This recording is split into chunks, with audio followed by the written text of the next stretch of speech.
So let's look at why do traders fall into a trap of trying to get it back.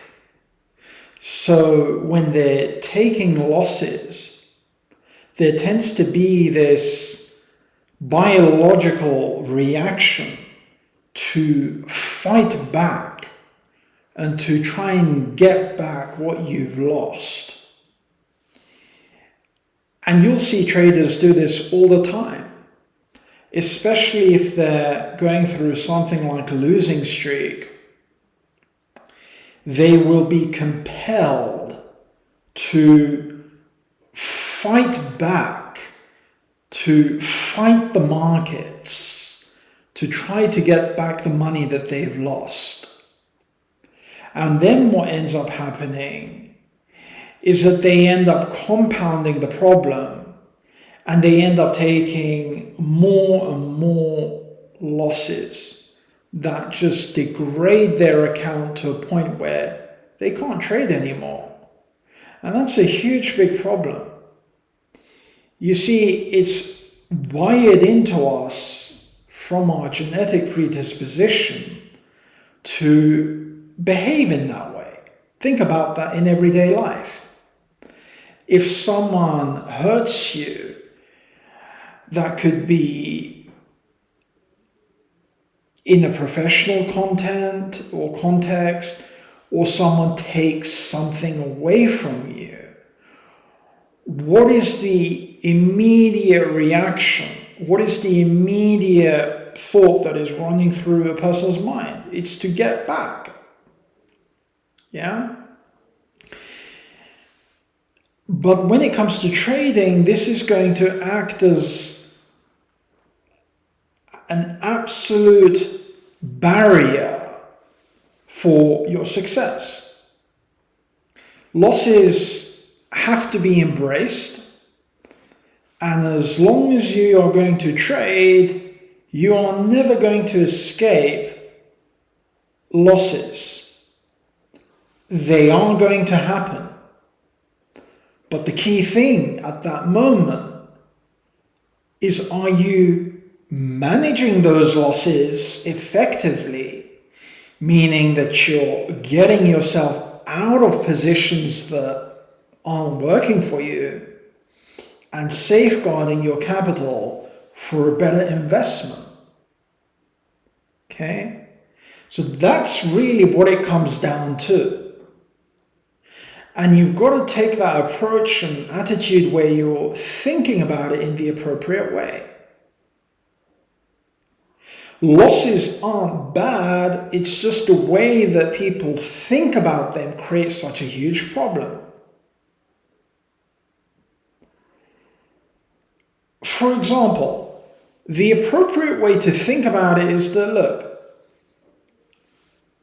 every trade has an uncertain outcome. But if you manage your losses and you have an ability to utilize an edge, you can be net profitable. The biggest thing with managing losses is that a lot of traders are loss averse. So it's called loss aversion.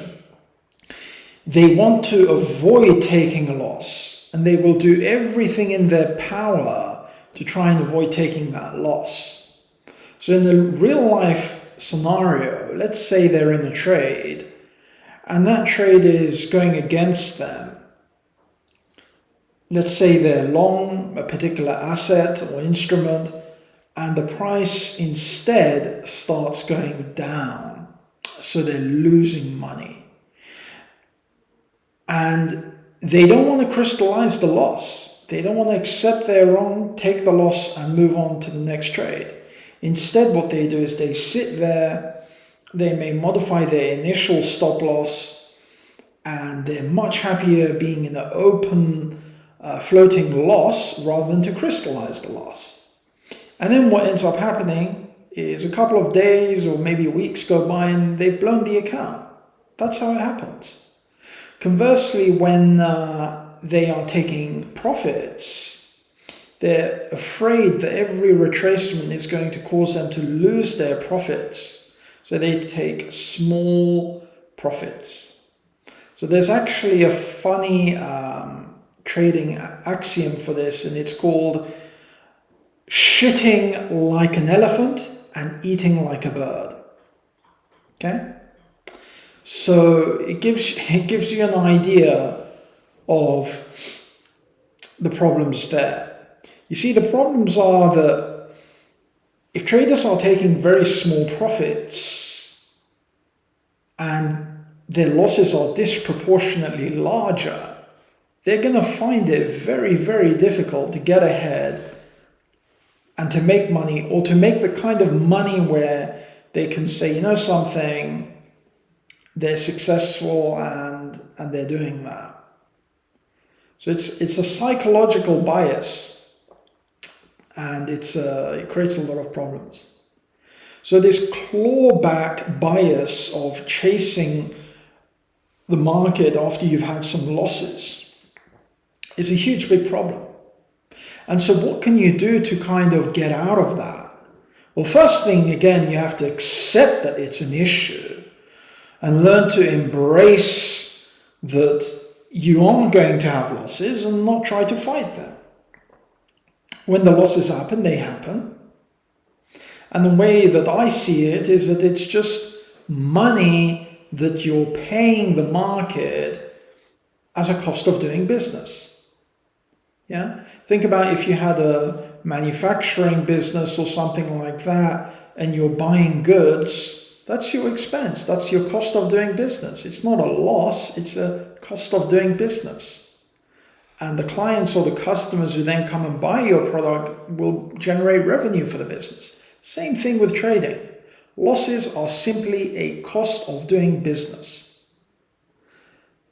So being able to embrace taking losses and getting yourself out of losing investments early will allow you to safeguard your capital so that you can then have the capital that you need to invest later on. Again, just a final disclaimer that I'm not here to give you financial advice. That's up to you. This is just my personal take on the situation, my opinion. Okay? You are 100% responsible for your own investment decisions. Okay? Have a great day.